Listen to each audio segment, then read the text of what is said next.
Corona virus महामारी के बाद देश पर बरप रहा डेंगू डंक का दंश। शहर शहर गांव गांव डेंगू का प्रकोप है। देश की राजधानी दिल्ली में भी डेंगू से मौत हुई और मामले पिछले साल से 2 गुने हैं। तो हरियाणा में भी 2381 मामलों के साथ अब तक 70 से ज्यादा लोगों की मौत हो चुकी है। अकेले हरियाणा के मेवात में 175 मामले हैं और 15 लोग डेंगू से जान गंवा चुके हैं। उत्तर प्रदेश में डेंगू से इतना हाहाकार मचा है कि आगरा में ग्लूकोज की बोतलें कम पड़ने लगी है और उनकी ब्लैक मार्केटिंग शुरू हो गई है।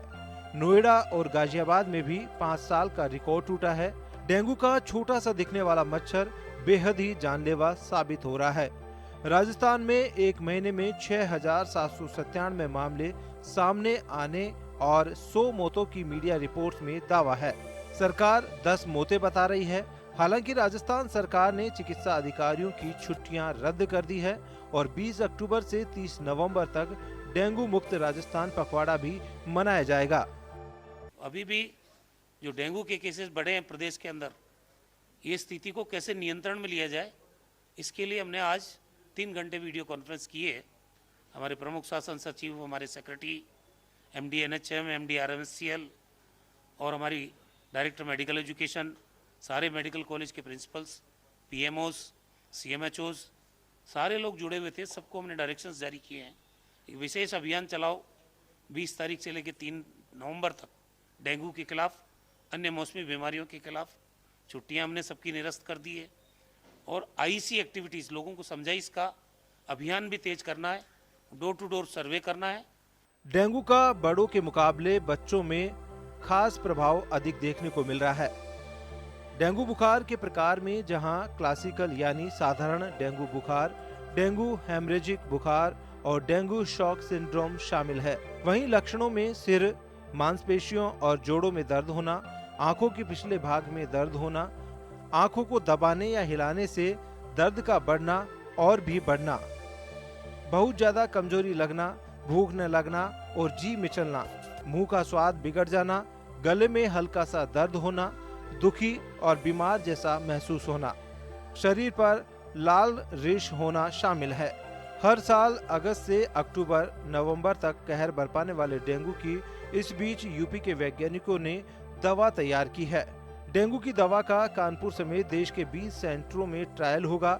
पौधों पर आधारित दवा AccuCH, इस दवा में एंटीवायरल प्रवृत्ति होती है, जिसका चूहों पर टेस्ट सफल होने के बाद देश के 20 सेंटरों में 10,000 डेंगू मरीजों पर ट्रायल होगा। लेकिन ये भविष्य के गर्भ में है।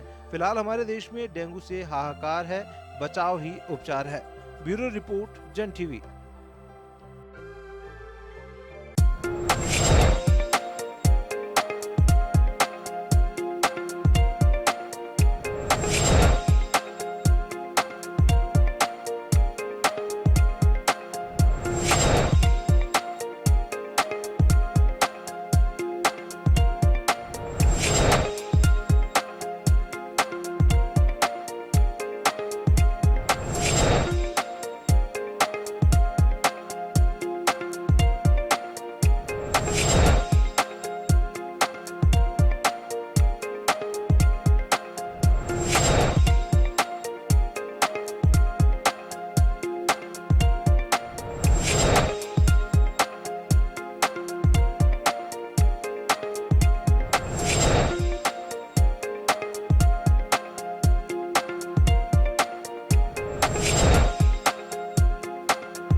नमस्कार जंटी में स्वागत है आपका। मैं हूं योगेंद्र, आप देख रहे हैं खास खबर। खास खबर में हम बात करेंगे एक ऐसी बीमारी, कोरोना नहीं है लेकिन खतरा उससे भी कम नहीं है जिस तरह की स्थितियां बनती जा रही हैं।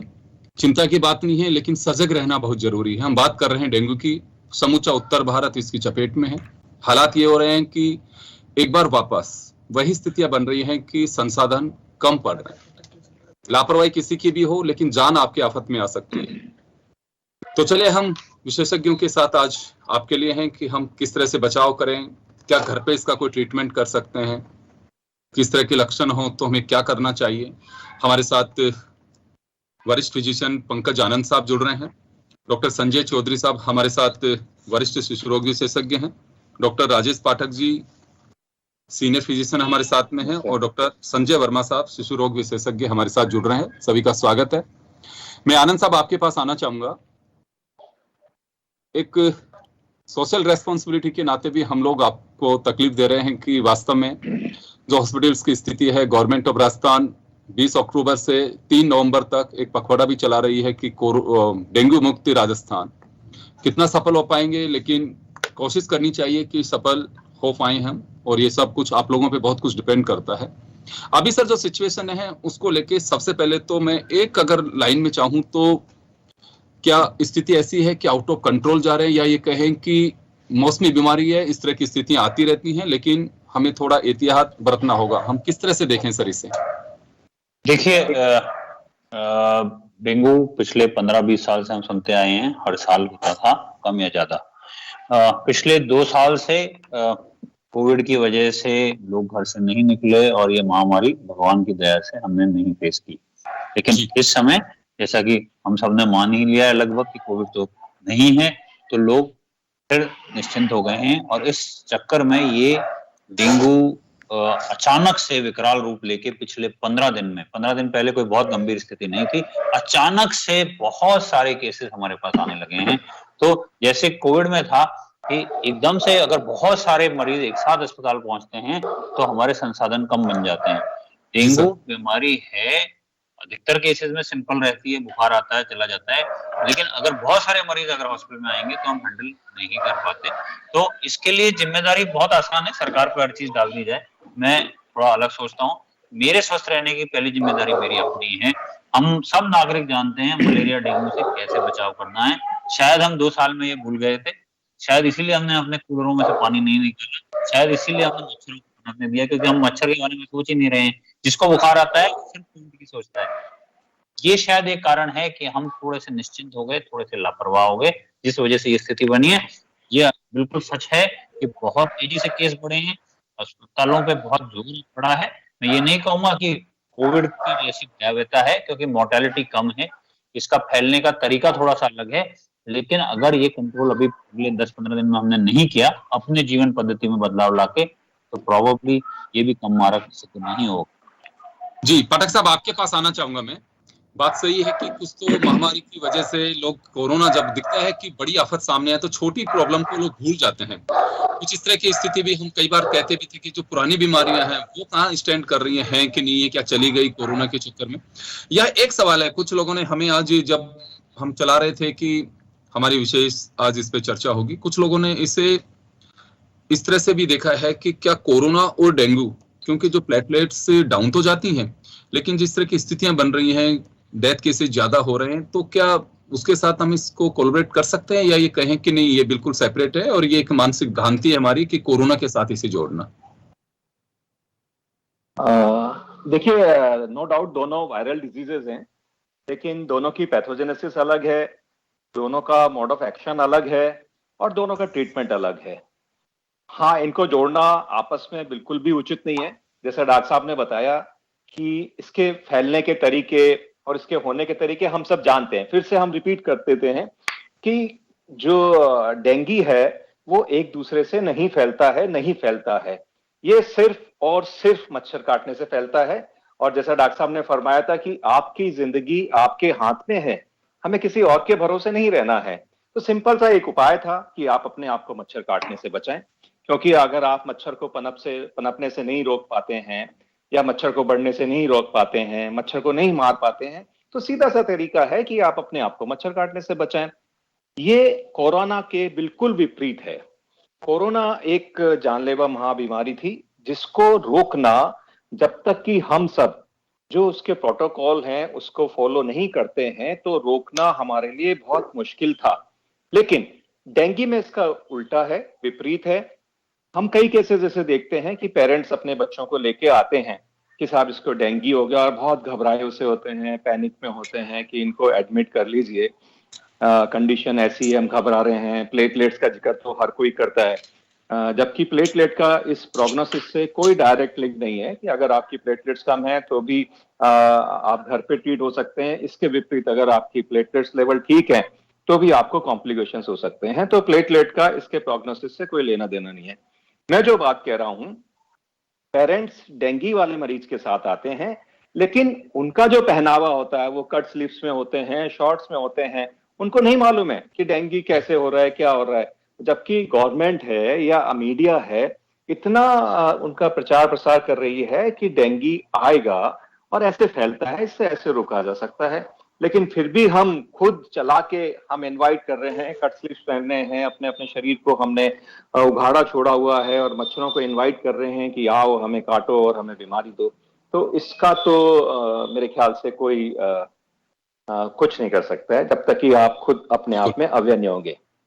बिल्कुल सर। संजय चौधरी साहब, आपके पास आना चाहूंगा। देखिए, हम लोग तो फिर भी फुल स्लीव्स की, या कहीं मच्छर भी दिख रहा है तो उसको अवॉइड करने की कोशिश करते हैं, लोग छट से मार भी देते हैं उसको। लेकिन बच्चे, उनको पता नहीं, जब खेल रहे होते हैं तो उनको ध्यान भी नहीं रहता है कि मच्छर काट के गया क्या। उनके लिए किस तरह से हम लोगों को सावधानी बरतनी होगी, क्योंकि ज्यादा केसेस में जो है बड़े भी आ रहे हैं लेकिन बच्चों की संख्या ज्यादा बताई जा रही है। बच्चों में सीरियसनेस भी ज्यादा है, सिविरिटी, परेशानी बढ़ने की जो रफ्तार है वो भी ज्यादा है, और आउटकम भी कभी कभी बहुत अनटोवर्ड है, मतलब अपन जो नहीं चाहते आउटकम वो भी देखने को मिलता है। बचाव में जैसे आप उसी कड़ी में जैसे पाठक साहब और पंकज साहब ने बोला कि अपने को बच्चों को जो बचाना है, तो बच्चों को एक तो कोनों में खेलने से बचाना है, कॉर्नर्स में मच्छर ज्यादा काटते हैं, पंखा चला के रखना है, पूरे कपड़े पजामा पहना के रखना है, पूरी बाहों की शर्ट पहना के रखनी है, ओडोमॉस लगा के रखना है। लोगों को मैं लगभग डेली अपनी आउटडोर में ओपीडी में बोलता हूँ, तो लोगों को मन में ये लगता है कि बच्चे को एलर्जी ना कर जाए ओडोमॉस। तो बच्चों में ओडोमॉस बहुत सेफ है, सुबह शाम लगा के रखें। ओडोमॉस एक इफेक्टिव तरीका है जो कि प्रूवन है कि मच्छर को काटने से अपने को बचाता है। रोल ऑन वगैरह जो कॉमनली यूज कर रहे हैं लोग बाग, उनका कोई प्रूवन इफेक्ट नहीं है, लेकिन जो क्रीम वाला पार्ट है ओडोमॉस का, वो उसका प्रूवन इफेक्ट है कि वो मच्छर को अपने शरीर पे काटने से बचाता है। पजामा पूरा पहन के रखें। जो आसपास में पड़ोस में घर के पीछे, घर के छत के ऊपर कहीं पानी भरा हुआ है, छोटे लोटे टायर ट्यूब वगैरह के अंदर में, वो खत्म करें। तो अगर ये 10 मिनट दे दें तो मच्छर की पनपने की रफ्तार को अपन तेजी से कम कर सकते हैं। मतलब अभी आप छत पे जाएं, आस पड़ोस में कहीं पानी भरा हुआ, उसको खत्म करके आ जाएं, हार्डली 5 से 7 मिनट 10 मिनट लगेगा, लेकिन उसकी जो रफ्तार है उसको अपन काफी हद तक कम कर सकते हैं। जी सर, यहाँ एक लोगों की भ्रांति कहें या सच्चाई है कि जो मच्छर है वो 1.5 फीट या 2 फीट से ज्यादा हाइट में उड़ नहीं सकता, क्योंकि ये मैं अक्सर चर्चा सुनता हूँ, लोग अपने अपने तरीके से कहते हैं कि वो पाँव में काटता है, वो उसकी जो उड़ने की क्षमता है वो बहुत ज्यादा नहीं। ऐसा कुछ है? हाँ, उसकी जो फ्लाइट रेंज है वो कम है। वो यूजली अगर 2 प्लॉट 3 प्लॉट से आगे नहीं उड़ पाएगा। उसकी जो हाइट गेन करने की क्षमता है वो भी ज्यादा नहीं है। वो यूजली बच्चे क्योंकि हाइट 2 से 3 फीट के ही होते हैं, तो उनके तो सिर पे कहीं पे भी काट सकता है, लेकिन अडल्ट के लिए वो यूजली पाँव पे और खुले हाथ पे काट पाएगा। वो यूजली 2 से 3 फीट तक ही ऊपर हाइट ले सकता है। बिल्कुल बिल्कुल भारी मच्छर है। जी सर, तो बिल्कुल निश्चित रूप से बच्चों को अगर पूरी बाजू के आप कपड़े पहना के रखते हैं, काफी हद तक ये कह सकते हैं कि आपकी सेफ्टी है। घास फूस अगर कहीं पे है, बच्चों को खेलने से रोकिए। अगर पार्क लॉन में भी कहीं पे जा रहे हैं कि लग रहा है कि वहां पे इस तरह के मच्छर उड़ते हुए दिखाई दे रहे हैं, वो कोई भी हो सकते हैं मच्छर किसी भी तरह, उन्हीं में से अगर पता लगा कि कोई डेंगू का मच्छर भी है या मलेरिया का है, आपके लिए दिक्कत कर सकता है, तो थोड़ा सा आप लोगों को सावधानी बरतने की जरूरत है। पंकज सर, अगर किसी को डेंगू होता है तो प्रारंभिक लक्षण की अगर हम बात करें, क्योंकि हो सकता है कि स्टार्टिंग पोजीशन में ही उसे बिगनिंग में अगर रोका जाए, उसे ट्रीटमेंट देके, क्या घर पे भी किसी का पता लग सकता है और उसका इलाज संभव है?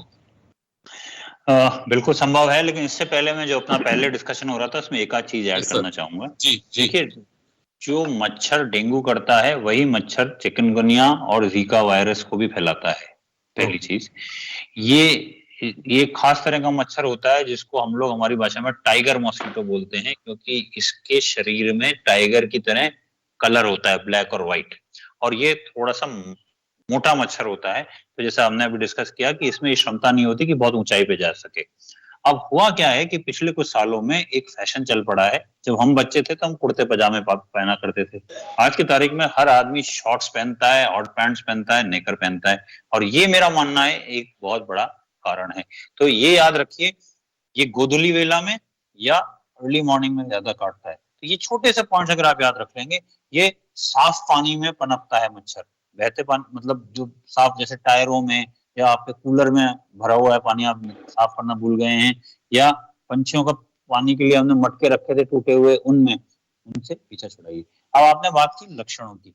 देखिए, लक्षण डेंगू के बहुत ही क्लियर कट हैं। इसमें यूजुअली अधिकतर केसेस में तेज बुखार आता है, कई बार 102, 103 तक बुखार जाएगा, तेज सरदर्द होगा। इसको हम पहले बोला करते थे बैक ब्रेकिंग फीवर, यानी कमर तोड़ बुखार, क्योंकि कमर में तेज दर्द होता है।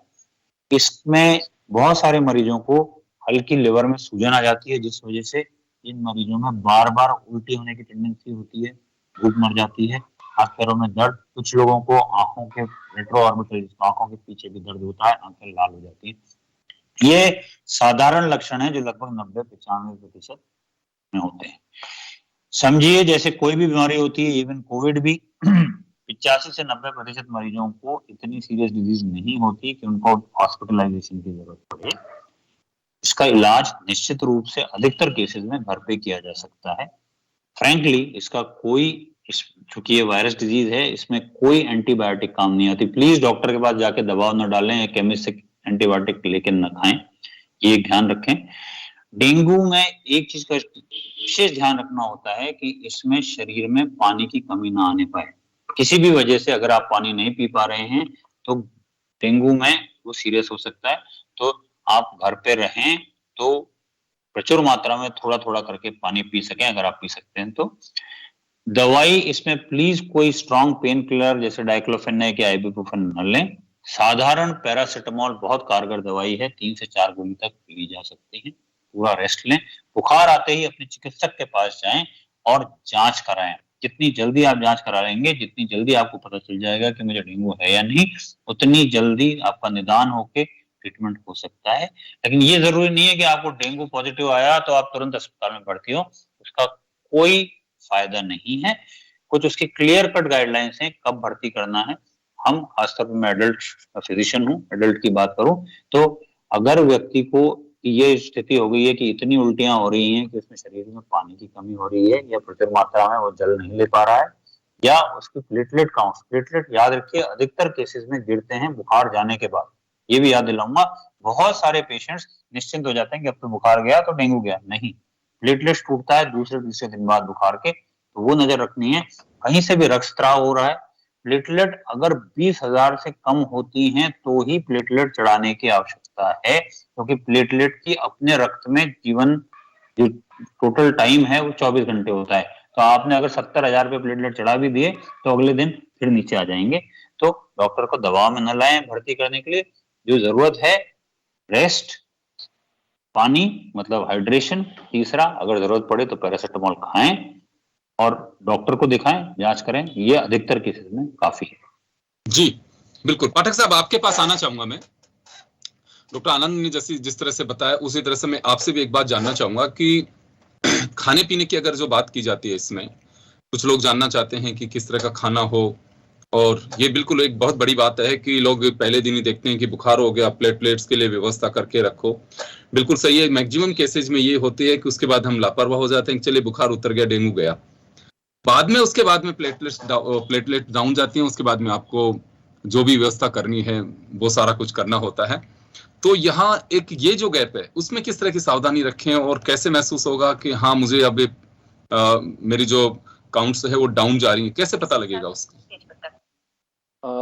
देखिए, किसी भी बीमारी का अपना एक प्रोसेस होता है सर। अपनी एक पैथोजेनेसिस होती है। मतलब उसका एक ट्रेंड होता है कि पहले आपको मच्छर खाया, कोई एक सर्टेन पीरियड होगा, इंक्यूबेशन पीरियड होगा, उसके बाद वायरस आपके शरीर में पनपेंगे और वो लक्षण लाएंगे, जैसा डॉक्टर साहब ने जिक्र किया।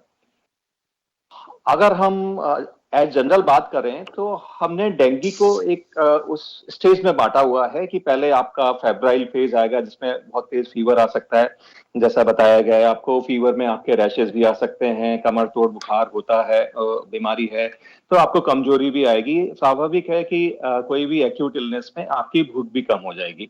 तो ये थोड़ा सा पैनिक पीरियड होता है जब पेरेंट्स कहते हैं साहब ये तो जल्दी से ठीक हो, लेकिन जब 3-4 दिन बाद जब बुखार कम होता है तब आपके कॉम्प्लिकेशंस आने की संभावना होती है, जिसमें ये हो सकते हैं। उसमें प्लेटलेट्स का गिरना है, उसमें जैसे ब्लीडिंग है बताया गया है, उसमें शॉक वाली स्टेजेस है। तो ये हर किसी में नहीं होगी, जैसे बताया मोर देन 80%, 85% लोग हैं घर में भी ठीक हो जाते हैं। तो जिनमें कॉम्प्लिकेशंस आने होते हैं उनका अंदाज मरीज को, घर वालों को या डॉक्टर को शुरू में लग जाता है कि जो ये बिहेवियर इस बीमारी का पर्टिकुलर इस पेशेंट्स में दिख रहा है वो आगे जाके कॉम्प्लिकेट हो सकता है। हम बहुत अच्छे से तो नहीं प्रिडिक्ट कर सकते कि इसमें ये चीजें होंगी या ये बिल्कुल सीधा सा निकल जाएगा, लेकिन इसमें बिल्कुल भी पैनिक होने की जरूरत नहीं है। जैसा हमने पहले भी जिक्र किया और अब भी जिक्र कर रहे हैं कि प्लेटलेट्स का प्रोग्नोसिस से कोई लेना देना नहीं है, क्योंकि दूसरा जो कॉम्प्लिकेशन है वो शॉक है जो लीकिंग की वजह से होता है। उसमें आपके चाहे प्लेटलेट्स काउंट्स हैं वो भी नॉर्मल लेंगे, लेकिन पेशेंट आपका सिक होगा, उसको आईसीयू की जरूरत पड़ सकती है। तो एक ये नेचुरल प्रोसेस है, आपको वही करना है जैसे डॉक्टर साहब ने बताया, क्योंकि सीजन जो है अभी वायरल का चल रहा है। सबसे ज्यादा जो अभी बीमारी की संभावना है वो डेंगू की है। तो आपको बुखार आता है तो डेफिनेटली आपको अपने डॉक्टर के पास जाना है, उनसे चेक कराना है और उनकी ही राय माननी है, ना कि आपके आसपास मौजूद बहुत सारे डॉक्टरों की या जो सो कॉल्ड चिकित्सक हैं। दूसरी बात जो आपने पूछी कि खाने पीने का, क्योंकि मेनली ये जो बीमारी है इसमें ये जीआई को इन्वॉल्व करती है डेफिनेटली, लेकिन ऐसा नहीं है कि हम कुछ चीज खा लें तो हम इससे तुरंत निकल आएंगे या कुछ चीज नहीं खाएं तो हमारा हालत बिगड़ जाएगी। सबसे पहला ध्यान तो हमें रखना है हाइड्रेशन का, जैसा हम जिक्र कर चुके हैं, क्योंकि कोई भी एक्यूट वायरल इलनेसेस होगी, आपकी भूख डेफिनेटली कम होगी, आपको वीकनेस आएगी। तो आप अपना हाइड्रेशन अच्छे से मेंटेन रखें जिससे कि आपके शरीर का मेटाबॉलिज्म अच्छा रहे और आपका शरीर खुद उस बीमारी से लड़ने को तैयार हो जाए। दूसरी चीज, ऐसी चीजें खानी है जो आसानी से पच जाए, जैसे किसी भी तरह का फल फ्रूट आप खा सकते हैं। इसमें बहुत सारे लोग कहते हैं साहब कीवी खाना है, पपीता खाना है, उसका रस पपीते के पत्ते भी सर ये एलोपैथी में कोई प्रूवन नहीं है, लेकिन खा रहे हैं तो कोई बुराई नहीं है, लेकिन वो खाने में बहुत कड़वा होता है तो हम किसी को ऐसे सलाह नहीं देंगे। लेकिन क्योंकि हम ऐसे समाज में रह रहे हैं जहां हमें दवाइयों के साथ साथ दुआओं और दूसरी चीजों का भी साथ लेना पड़ता है। जैसे अगर मैं किसी को मना करूंगा नहीं साहब पपीता का जूस नहीं पीना है और कल को उसको कुछ कॉम्प्लिकेशंस होता है, कुछ होता है, तो वो मेरे को ही ब्लेम करेगा, वो साइंस को नहीं ब्लेम करेगा। तो क्योंकि उससे कोई हार्म नहीं है तो हम उसको अलाउ कर सकते हैं, बट ये कह के नहीं कि इससे हमें फायदा होगा, इससे नुकसान नहीं हो रहा है इसलिए हम अलाउ कर देते हैं। आप बकरी का दूध पी सकते हैं, आप पपीते का दूध सकते हैं। तो खाने पीने में यही है कि अच्छे से हाइड्रेशन मेंटेन करें, न्यूट्रिशियस, हाइजीनिक और फ्रेश फूड लें और ऐसा खाना लें जो आसानी से पच जाए। जी बिल्कुल। चौधरी साहब आपके पास आना चाहूंगा एक बार। बच्चों के लिए ज्यादा दिक्कत वाली बात होती है और इसमें ब्लड की भी आवश्यकता के लिए जो कहा जाता है बहुत सारी चीजें, जैसे अभी डॉक्टर साहब पंकज आनंद साहब ने और पाठक साहब ने बताया, या बच्चों पे किस तरह के सिम्टम दिखाई दे तो परिवार के लोगों को समझ जाना चाहिए कि हाँ डेंगू हो सकता है इसमें। तो किस तरह से सावधानी की बात हम कर चुके हैं, लेकिन ध्यान कैसे हो कि हाँ डेंगू है इसको? शुरुआती दौर में बच्चों में जो सिम्टम्स देखने को मिलते हैं, बच्चे को बुखार 102-104 के बीच में बुखार आना चालू होता है, सडन ऑनसेट होता है। बच्चा दिन तक बिल्कुल ठीक ठाक खेल रहा था, शाम से एकदम से तेज बुखार आना चालू हुआ और बुखार आने के साथ में बच्चा सुस्त होने लगता है, मतलब कि वो लेटे रहना चाहता है, ज्यादा इधर उधर घूमने की एक्टिविटी, उसकी क्षमता खत्म हो जाती है, खाना पीना कम कर देता है। कुछ बच्चों में शुरुआत पहले दिन से ही उल्टियां चालू हो जाती है। अगर बच्चे को शुरुआत से उल्टी है तो उनके प्रोग्रेशन मतलब की परेशानी बढ़ने की संभावना ज्यादा है। जो बच्चे अच्छे से खा पी पा रहे हैं उन बच्चों के बनस्पत। दूसरी जो परेशानी है, थोड़े से बड़े बच्चे जो बोल पाते हैं, बता पाते हैं, वो है हाथ पांव में दर्द होना, पीठ में दर्द होना, सिर दर्द होना। ये जो जब एक्सप्रेशन आ जाता है बच्चा का तो वो बता पाता है। यूरिन कम होना, हाथ पांव ठंडे होना, ब्लीडिंग होना, ये आने वाले समय में जब बुखार उतरने का समय आता है, बुखार उतरने से 1 दिन पहले और 2 दिन बाद जो सबसे क्रिटिकल फेज है, उस समय में ये परेशानियां देखने को मिलती हैं। अगर किसी को देखने मतलब थोड़ी सी भी लग रही है कि ब्रश करते समय ब्लीडिंग हुई है, नाक से ब्लीडिंग हुई है, बच्चा सुस्त लग रहा है पहले के कंपैरिजन में, एपेटाइट फर्दर डाउन हुई है, मतलब भूख पहले से कम हुई है, पेट में दर्द लगना चालू हुआ है, तो तुरंत आसपास में जिन चिकित्सक की आप सलाह ले रहे थे उनके पास तुरंत वापस जाएं और उनसे रिक्वेस्ट करें कि भाई मेरे बच्चे को एक बार दोबारा से आप देख लो, असेस कर लो। सीबीसी करके एक जांच होती है, वो आप उसकी रिपोर्ट में कई चीजें अपने को देखने की होती हैं, जिसमें हीमोग्लोबिन, हेमाटोक्रिट, जो कि आपके रक्त की गाढ़ापना बताता है कि आपका रक्त कितना गाढ़ा है और उसको तुरंत से उपचार की जरूरत है, आप घर पे रख सकते हो। दूसरी चीज जो प्लेटलेट देखने को मिलती है, उससे अपने को बेसलाइन आइडिया मिलता है कि अभी शुरुआती दौर में प्लेटलेट कितनी है और अपन किस तरह से इसको मॉनिटर करें। तो ये जो सीबीसी के अंदर जो कॉमन कंप्लीट ब्लड काउंट करके एक जांच है, जो आसानी से कहीं पे भी छोटे लैब वगैरह में भी हो जाती है, वो करा लें। अगर उसमें कोई दिक्कत लगे तो फिर फर्दर ट्रीटमेंट इन्वेस्टिगेशन की बात करें। जो दूसरा अंग अफेक्ट होता है, पहला खून के अलावा, वो होता है लीवर अफेक्ट। लीवर को वो तेजी से नुकसान पहुंचाने की कोशिश करता है डेंगू। लीवर में सूजन आने लगती है, अगर लीवर में सूजन काफी है तो बच्चे को उल्टी, खाना नहीं पच पाना, पेट में पानी भर जाना, छाती में पानी भर जाना, इस तरह की कॉम्प्लिकेशंस देखने को मिलती है। और ये यूजुअली बुखार उतरने के 48 से 72 घंटे के आसपास में। चौधरी साहब, एक चीज मैं जानना चाहूंगा, इस बार जो डेंगू है इसमें क्या कुछ डिफरेंट कुछ इसके सिम्टम भी दिखाई दे रहे हैं, या फिर जैसे रूटीन जैसे है वैसे, ऐसा तो नहीं है कि कुछ अलग भी कुछ इस बार हो? पिछली बार या जो कई सालों से देखने को था, उसमें जो ब्रेन से, दिमाग से रिलेटेड सिम्टम ज्यादा देखने को मिल रहे हैं कि बच्चा असामान्य रूप से ज्यादा सुस्त है, लेटा ही रह रहा है, बेहोशी की अवस्था है, दौरों के साथ में आ रहा है। पहले इतने मतलब ब्रेन इन्वॉल्वमेंट के बाकी रिपोर्टें ठीक आ रही हैं, लेकिन ब्रेन असामान्य रूप से उनके कंपैरिजन में ज्यादा अफेक्टेड है जी। उनमें आउटकम भी सीरियस है, उनमें सीरियसनेस बहुत तेजी से बिगड़ने की रिस्क भी भारी है। चलिए, मैं माफी चाहूंगा डॉक्टर साहब, समय थोड़ा कम है, आप लोगों को रोकना चाहूंगा। निश्चित रूप से हम चाहते थे कि कुछ लोग जो घरों में बैठे हुए हैं वो कैसे इसमें, क्योंकि स्थितियां जो हॉस्पिटल्स के हम जो दृश्य देख रहे हैं वो निश्चित रूप से थोड़ा सा पीड़ादायी हो सकते हैं। उससे हम बाहर निकलने के लिए आप त्योहार सकुशल और अच्छे से मनाएं, लेकिन उसके लिए आपका सावधान रहना बहुत जरूरी है। जैसे डॉक्टर पंकज जी ने बताया, डॉक्टर पाठक ने बताया, चौधरी जी ने बताया, उसी तरह से आपको थोड़ा सावधान रहना होगा। क्योंकि हम केवल, जैसे अभी डॉक्टर साहब ने पहले एक शब्द में पंकज जी ने बताया कि सबसे पहले आपके शरीर की खुद को आपको ध्यान रखना जरूरी होगा। अगर आप नहीं रख रहे तो दूसरा भी क्यों रखेगा। चलिए, ड्यूटी है, इस कारण से अगर आप जाएंगे तो डॉक्टर्स देखेंगे, लेकिन निश्चित रूप से अगर थोड़ी सावधानी आप बरतेंगे तो अनावश्यक रूप से डॉक्टर्स पे, हॉस्पिटल्स पे जो प्रेशर है वो नहीं होगा और आप लोग सब ठीक से रहेंगे। इसी वजह से सरकार भी अपने स्तर पे पखवाड़े चला रही हैं, लोगों को अवेयर कर रही हैं, लेकिन आपका ध्यान रखना बहुत जरूरी है। बहुत बहुत शुक्रिया आप सभी का। खास खबर में इतना ही, दीजिए इजाजत, नमस्कार।